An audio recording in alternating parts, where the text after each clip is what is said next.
নমস্কার বন্ধুগণ, আমি নীলাক্ষী। আজকের গল্প নেপোয় মারে দই।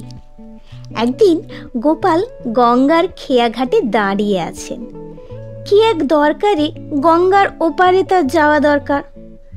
খেয়া পারাপার করছিল একটা নৌকাটি কিছু আগে ওপার থেকে একদল যাত্রী নিয়ে ফিরেই আবার এপার থেকে একদল যাত্রী নিয়ে মাঝ নদীতে চলে গেছে। ফিরে আসতে দেরি হবে। অগত্যা গোপালে দাঁড়িয়ে অপেক্ষা করা ছাড়া উপায় নেই। খেয়া ঘাটে নামা যাত্রীরা যে যার জায়গায় চলে গেছে। কেবলমাত্র দুজন দাঁড়িয়ে তর্কাতর্কি করছে। তাদের দুজনার মাঝে মাটিতে বসানো আছে এক হাঁড়ি দই। একজন গলা চড়িয়ে বলছে, এই দইয়ের হাঁড়িটা আমার। অন্যজন বলছে, বললেই হলো, এটা আমার হাঁড়ি।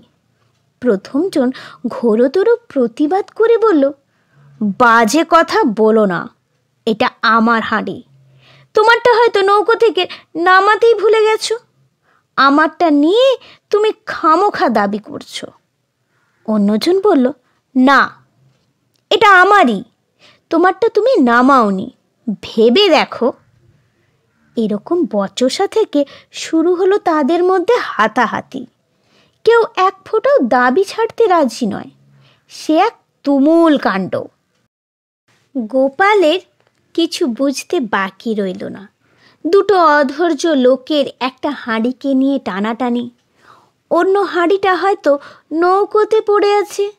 নৌকাটি ওপার থেকে ফিরে এলেই সমস্যার সমাধান হয়ে যেতে পারত। মাটিতে বসিয়ে রাখা দইয়ের হাঁড়িটার দিকে দুটো লোকের কোনো খেয়ালই ছিল না। তারা দুজনে শুধু একটি হাঁড়ির মালিকানা নিয়ে তর্কাতর্কি করে ব্যস্ত ছিলেন। গোপাল দইয়ের সেই হাঁড়িটা টুক করে সরিয়ে নিয়ে ঘাটের এক কোণে বসে গপাগপ সাবাড় করতে লাগলো। পাশ থেকে একজন জিজ্ঞাসা করলো, এমন সময় দই খেয়ে পেট ভরাচ্ছেন যে? গোপাল সহাস্যে বললেন, আগে হ্যাঁ, নেপো হয়ে মারছি দই। দইয়ের হাঁড়িটা আমার নয়, আমি নেপো।